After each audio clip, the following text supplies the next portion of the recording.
What's up? Vikram Deol here, the founder of the Real Estate Growth Academy. And today I want to talk about what really is going to help you impact your business in 2023. So let's just bring out the elephant in the room. You hate video. I hate video. We all hate video. No, I don't hate video because I've created the muscle memory to just do video, right?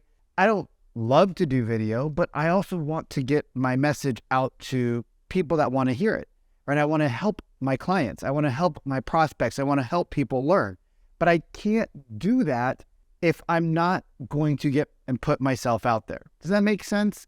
Right? Like, I can't help people if I'm sitting scared in a hotel room in Chile, not doing my content, right? So here's what I want you to think about. What if you would have started to do what you knew you needed to do to build your brand last year? Right? Let's say you started out the year by putting out 1 or 2 pieces of short form content and 1 or 2 pieces of long form content every week, right? We didn't judge the content. We just put it out there, right? I made some videos, y'all, that had so much heat, right? People calling me names, stupid, you're a moron. Oh, you put a lot of stuff in that video, but you didn't really say anything. Who cares? Right? You go click on their profile and you see that these people have a fake picture, right? They have 0 posts, 100 followers. And these are the people, these trolls are the people that we tend to be afraid of. But the people who love you, care about you, know who you are, know your intelligence, they're like, dude, I love your content. We forget about those people. So I want you to take a second and I want you to think, if I would have started creating content last year on January 1st, and I started out with 1 or 2 pieces, right? Times 50 years, 50 weeks. I'm going to give you 2 weeks off, right? I'm going to say, you guys, take some time to go to Patagonia. Take some time to go to the Rockies. Take some time with your family. Take time to take time off, right? But you start getting better at it. And maybe from 1 to 2, you start going to 2 to 3 or 3 to 4 or 4 to 5 because you're like, oh, this is getting easier. I know what I'm going to say. Oh, I'm already prepped. Oh, wow. People are actually responding after 6 or 7 months. Now, it might be faster. It might be slower. It doesn't really matter. If you commit to a 5-year plan that I'm just going to make content, 2 to 3 videos every week, right? Short form, 2 to 3 long for YouTube, and just see what happens. What do you think would happen, right? Pause the video, write down. What do you think would happen if I started creating 3 to 4 pieces of content per week? What do you think your business would look like now? Would there be more business? Would there be a bigger brand? Would you be more confident on the camera? Would you be more confident making video? Would you have learned to express yourself better? Would you be a better overall communicator with your potential prospects, which is a byproduct that you accidentally get more business because as you start to develop your voice and as you listen to your videos, you're like, wow, I'm really not maybe as good of a communicator as I thought I was, or wow, I'm actually a much better communicator than I thought I was, right? What if you started to do these things and a byproduct was that even if you get let's say you get 0 leads, this is what people never think about, right? These are what my private clients don't think about. These are what my top clients in the Real Estate Growth Academy don't think about. I said, guys, when you start to do content, what happens is you start to develop your voice and you start to listen to yourself. Unfortunately, nobody likes the sound of their voice, right? We never like it. We like everybody else's voice. We don't like our voice, which is weird. They start to get more business because they now understand their tonality. They understand how fast they speak. They understand when they're stuttering without creating the stutter, right? We teach tonality and when to stutter, when not to stutter within the Growth Academy. We talk about how to use your tone, when to be overly excited, when to be underly excited, when to just be kind of stoic, right? They start to work on that. And by accident, even if they got 0 leads, by accident, what happens? They get more business. So would you be okay, right? Would you be okay that even if your social platform caused 0 leads in the first 6 months, 9 months, 12 months, 18 months, but you started to develop your voice, which made you a better communicator? Would you be okay with that? I think you probably would, right? So like there are many byproducts. Now, let's say that your social starts to take off, right? And you start to get 1, 2, 3, 4 leads, right? And you start converting those leads into appointments, and you start taking those appointments into sales. I am confident that within 6 to 12 months, you can replace 1 lead source, if not 2 lead sources, by creating content consistently. So let's unpack what kind of content I believe you should be making in 2023 and where should you be posting it. So first type of content you should be making is market updates, right? You have a hyper local market, right? Now you might have Dallas. Okay, let's just use a big city. You might have Dallas, but within Dallas, there are certain neighborhoods, right? Within Dallas, there are people upsizing and downsizing. There's condos, there's first-time home buyers, there's upset buyers, there's down buyers, right? There's older people, younger people. There's all these different niches. You should pick 1 or 2. See, what happens is that we think as salespeople, we think that if we niche down, we're going to lose a lot of potential business. And that's actually the wrong way to think about it. If you start to become hyper-focused on 1 to 2 neighborhoods, right? Guess what? You become an expert in the neighborhood. You start going to coffee shops in the neighborhood. People start to see you in the neighborhood. You start finding other agents to do open houses in the neighborhood. You do videos on the restaurants in the neighborhood, the parks in the neighborhood. You interview the principals for the schools in the neighborhood. Guess what? This is information people want to know about. You start talking about why people who are moving to Dallas should live in this neighborhood versus that neighborhood, right? You talk about the different quality of life things in the neighborhood. You talk about the different outdoor activities, right? Like one of my buddies who actually lives in Dallas, he's a huge cyclist. The reason why he wanted to live in the neighborhood he lived in, there was 2 reasons. One was, there was 3. One was the schools, right? They have the best schools. He's got 4 kids, 5 kids. He's got a lot of kids. I think 4 kids. 4 kids. So schools were super important. Number 2, there was a huge cycling and outdoor community, which he liked, right? So he's got the kids taken care of. He's got himself taken care of. His wife's also into outdoor activities. She's taken care of, right? And then it was super safe, right? Now, it also happens to be one of the nicer neighborhoods in town. So out of the 4 or 5 neighborhoods he was looking at, this was the winner because of those reasons. If you know these things, don't you think that's going to have an impact on the people that want to talk to you, right? Now, if you have to learn all of this stuff about 50 neighborhoods and you're just getting into it, don't you think that's going to be a lot harder? You're going to be a generalist versus a specialist. Guess what? Doctors who are generalists make less money than doctors who are a specialist, right? My dad's a doctor. He's a PhD, but he specializes in wellness. So even though he's just a general family doctor, and I say just, he's a general family doctor, those doctors make a couple $100,000 a year. But because he specializes in wellness, hyperbaric chambers, supplements, this, that, and the other, he makes 5 times more probably than the average general doctor. Why? Because he has a specialty. So you should have a neighborhood specialty. You should have niches that you specialize in, right? Start creating content about the neighborhood. Hey guys, today I'm here at the park. The reason why I really love this park is because of blah, blah, blah, blah, blah, blah, blah. You know, some of the things that you guys, if you got young kids between the ages of 8 to blank, this is a great place. But if you have older kids between 8 to you might not want to come to this park. Or if there's certain parks, like when I was a kid, there were certain parks that you just didn't go to at night. Why? Because all the kids would go there, drink beer, smoke weed. How do I know?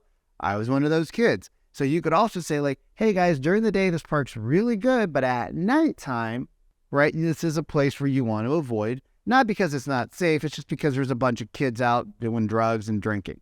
Right now, I don't know what the kids do these days, where they do it at, but these are things that people would want to know.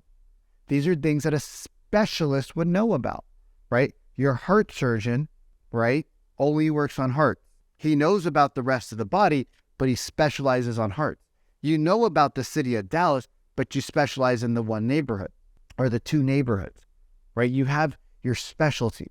So start thinking about that. Start thinking about, okay, if I really want to break into this neighborhood, who can I interview? Well, there's restaurants, coffee shops, dry cleaners. You guys, I'm in Santiago, Chile. This is my fifth city now in 90 days. Guess what? Finding a dry cleaner has been incredibly difficult, right? So I have to take my shirts, my nice shirts, to a laundromat. I hate it, right? Like, I don't like taking my nice shirts there, but I got to also clean them and I don't want to wash them. So what are you going to do, right? So having a dry cleaner is something that when people move into neighborhoods, right? When my mom and dad moved into their new neighborhood 30 years ago, they were the first ones in the neighborhood. As other people started moving into the neighborhood, these are questions that they ask. Hey, where do you take your clothes? Because everybody lived on this side of town and then they moved all the way to the other side of town. They didn't know where to take their laundry and they didn't want to take it all the way over here to their old dry cleaner, right? It's like the everyday things. Like, hey, I know there's the big chain coffee shop. I don't want to give them any more publicity, but I like them. There's the big name coffee shop. Where's the local little cute coffee shops? Where's the little cafes that we can go and have lunch with our girlfriends, get a glass of champagne on Sunday, right? Where can we take our kids to hang out, right? These are things that people want to know. Where are the gyms? Like, everybody knows where the big boxes are, but where are the little like boutique gyms? Where's the little Pilates studios, right? These are things people want to know about, right? Like, where can we go to help educate people about the neighborhood? Guess what? Google and YouTube also love hyper-local stuff because people search where best gyms in Dallas, best restaurants in this neighborhood, best restaurants here. That's exactly what I do. That's how I find where to go eat. Best things to do for New Year's in Santiago, Chile. Best things to do in this neighborhood in Chile, right? That's what people do in Dallas and New York and LA, right? Miami. So think about how we can really educate the consumer. And guess what? People love to know about this stuff. People love to have the chef, right? Like, that's why those shows make so much money, right? I think it's like Bobby Flay or something. I don't know. But that's why they make so much money. So that's the first type of content, right? Talk about the neighborhood, right? The second type is talk about market updates, right? Market updates. What's actually happening in this hyper-local neighborhood, right? What's going on? How many houses are for sale? Is it changed from last year? Is it changed from 2018, right? Know the history of this market. Not just know the market, know the history of the market, right? Hey guys, we're seeing inventory levels like around 2018. We're seeing sales around 2019. 2019 was actually a really good year. It wasn't like 2021 and 2022. It was a really good, solid year. Hey, here's what we're seeing for sellers. Days on market went from 2022 at the height of the market from 17 days. Now we're at 48 days, right? Give them a real expectation, right? Prices went from, an all-time high, right? We're at an all-time high last year. In 2022, we're at an all-time high in most neighborhoods, right? Now we're back at 2020 prices, which was still insanely high, right? Like, whatever it is, like, start to learn the history so that you can educate people. So not just like the news, hey, there are 70,000 houses on the market and that's higher than what it was last year and we're in a crash, right? They don't know anything. They're just a bunch of talking heads that just read off of a teleprompter. They're not specialists, they're generalists, right? The person's on the news channel that your client, your prospect is getting their information from is not even a generalist. They're just a head talk. You go talk to them at a party, a lot of them are not that bright, but they know how to speak, they know how to articulate, they look good on camera, and then you get them off camera, you're like, there's really not a lot of substance there. And that's who's educating your consumer. Kind of scary. So market updates, right? And just do the same stats every week. Do the same stats every week. You might throw in like an additional stat, but do the same stats every week. Every Monday, market update, market update, market update. Mondays are market updates. Super simple. Wednesdays, you do a tour with like somebody in the neighborhood. Maybe you don't do that every week because that takes editing power, right? And you're going to overthink it. And who am I going to talk to? And how am I going to make time for all this stuff? So maybe you do like a restaurant every couple of weeks, like once a month, right? But you can do a park easily. You can do like what you like about the neighborhood, right? Pick one thing and make a quick 5-minute video. That's great long form video content for YouTube, right? The third type of content you can create for, and I'll give you like a couple more because then we got to jam. The third type of content you can create is everybody loves going into homes, right? So toward new construction, toward resale, right? Tour all the homes in your marketplace, the high price homes, the lower price homes. Like, this is what the high price per square foot's going to get you. This is what the low price per square foot's going to get you, right? Look at the differences. This is what the condos, if you have condos in your market, look like, right? Start showing people the neighborhood. Everybody loves to see behind the neighbor's curtains. So show it to them, right? Give them what they want to see, right? Like, those are 3 really easy ideas. Like, those are actually, so like a lot more than 3 ideas in these, but there's a lot of things right there, right? Okay, here's a 4th one. Deal of the week, right? This is just your pick. That's the deal of the week, right? It doesn't have to be the best deal. It's just the one that you like the most, right? Or this is like my favorite listing of the week, right? Just get creative, and it makes you become like somebody that has something to offer. People are going to want to see what the real estate agent's pick of the week is. I would want to see that. Like, hey, why is this your pick? Oh, I really love this house because of the kitchen. It opens up to here. Oh, I really love this house because it's a great neighborhood. It's a great entry point. It can be torn down. You can remodel it and live in here for a couple of years. It's got a great lot. It backs up. It has a great view, right? And you can get in the neighborhood. So if you're looking for an entry-level home to get in the neighborhood, this would be it, right? Well, I really love this house because of the bathroom, the master bathroom. Like, I love how it feels like a spa. They have a sauna, or I love the bathtub in there, right? I love the tile in there. Oh my God, I picked this house because of the bathroom wallpaper, right? Even though it's really basic, it's super da-da-da-da-da-da-da, right? Like, you guys can start to do things that aren't very difficult, and they're things that you're already doing, right? You're already doing this stuff, right? And when you first start out, just go buy a selfie stick. Like, literally, I used to carry a selfie stick and I used to record myself. Oh, wait, I still do that, right? I was in Patagonia in the Petit Moreno Glacier, and there was a family in front of me, and the mom was just laughing. She was cracking up. She was talking so much shit. She's like, at the end of it, we finished the tour, and we're doing like the whiskey and the water and the, thing with the glacier ice and everything. And she goes, "You were hilarious." And I'm like, "Why?" She's like, "You're just talking to yourself." I was like, "I'm by myself. I don't have anybody else to talk to." She goes, "It's hilarious. And you didn't have a selfie stick?" She's like, "At least we have selfie sticks, and we're not professionals," right? The family's like, "Are you an Instagram influencer?" And I'm like, "Sure, why not? Like, who cares?" We had fun. It was joyful. They were taking pictures for me. After a while, they became my photographers, right? Guess what? When you go into a house and there's another agent and you're promoting their listing, they're gonna be like, "Hey, do you want me to film for you? Do you want some help?" They'd be like, "Oh yeah, sure, why not?" Guess what, you guys?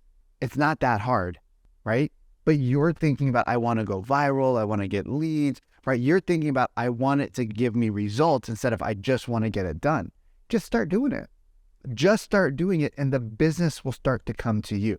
I promise, start to do it and the business will come to you, right? Those are some quick ideas that you can do. Now, you're going to ask me, well, what kind of style should we use? Well, if you go follow my buddy, Zachary Loft, right, you'll see that he's crazy. He's like running around, dancing, jumping, super high energy, all over the map, millions of hits, right? Because people want that energy, right? If you follow my friend Glenda, she does more of like the talking to the camera stuff. She's still the #1 agent on TikTok, right? So there are way, way too many ways to do it. But what you'll see is that as you do it more and more and more and more, you'll start to develop your own style.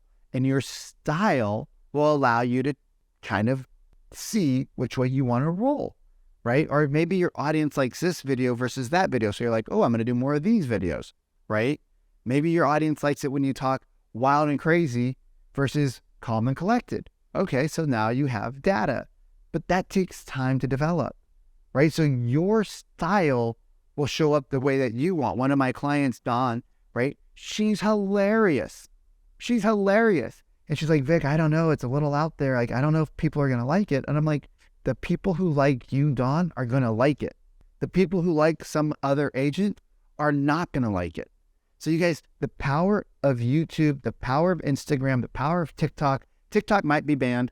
You know what? Like, TikTok might be banned, but it's still powerful, right? But it might get banned. Like, there's all sorts of talk about it. So, just remember, like, we got to be willing to play on multiple platforms over time, not right now, over time. Pick one, stick with it, and your platform might get deplatformed, right? And if that happens, that's why we have to, you already have the content to put on a new platform, right? So like, you don't have to worry about it. It's like, okay, this one got shut down, we're going to move to this one. This one gets shut down, we're going to move to that one. It doesn't really matter, right? So don't worry about those things. What you should only think about is 2 to 3 short form, 2 to 3 long form, right? Long form, you probably need only 1 or 2, right? Short form, you can get 2 or 3. It's a little bit easier, but just start out with 1 to 2 and then work your way up. You guys, if you do this, right? If you do this, I guarantee you, you will replace 1 lead source by the end of the year. And if you do it consistently and you put effort into it, and it's not just like, oh, Vikram said to do it, so I'm going to do it, you could potentially make this your number 1 lead source. One of my clients, Dallas, right, out of Vegas, is crushing it. He probably brought on 20 listing. He probably did 20 listing appointments, if not more, just from his YouTube and Instagram channel, right? Think about that, 20 plus listing appointments. Most agents don't do 20 listing appointments in their whole career. He did one 2 years into the business, right? He just got onto social, right? And he's not like super crazy outgoing. He's just like totally chill, right? He's just like, hey, I'm Dallas Tong. Here's my video. Now his videos are getting a lot better, right? They've been getting a lot better. They're a little bit more, like his home tours are pretty sick. But they didn't start like that, you guys. They didn't start like that. He started out just basic, right? Just like everybody else. And then he saw what worked, and over time he's adapted. But guess what? He still got business from his first video. So if you're on the fence about building a brand, stop. You've got to build your brand. You have to do it. There's just no more excuses, right? If you don't build your brand now, there's some little punk, asshole, 22-year-old that doesn't know shit about chat that's going to take your business because people are going to see him online and they're like, oh, we really like this guy. And he's just a pompous little punk that turned on the video and said, hey, what's up? Look at the neighborhood. Here's the market updates. I don't know what the hell I mean. Right? Because he's 22 years old, just out of school maybe, doesn't really know about finances or life. But guess what? He will learn and make a ton of money because he made videos, and his clients are going to educate him because they don't know the difference. They just see him online, consistently showing up. Like, oh, it's time to buy a house. We'll just call it Ricky. And you'll be like, what the hell? Why did Ricky get the business? Because people saw him. All right. So if you want some help growing your brand, if you need some help with growing your sales in 2023, right, and you'd like some outside help, just drop a message and my team and I will get back to you. Right. I do run the Real Estate Growth Academy. I have a couple of spots that I do private clients as well. I'm also part of Real Brokerage, which is an amazing opportunity to get in. Imagine if you got into EXP 7 years ago, right? Imagine if you had that opportunity. You'd be like, oh my God, if I would have got in 7 years. Well, now you have that opportunity with Real. And my business partner, right, an ex-business partner, Sharon Tribata, friend for decade, is now the president of the company. And let me tell you, whatever he starts, he blows up. So this is going to just explode. There's going to be a ton of opportunity. So I can't wait to help you guys some more. If you like this content, share it with a friend. And let's make 2023 our best year ever. Peace.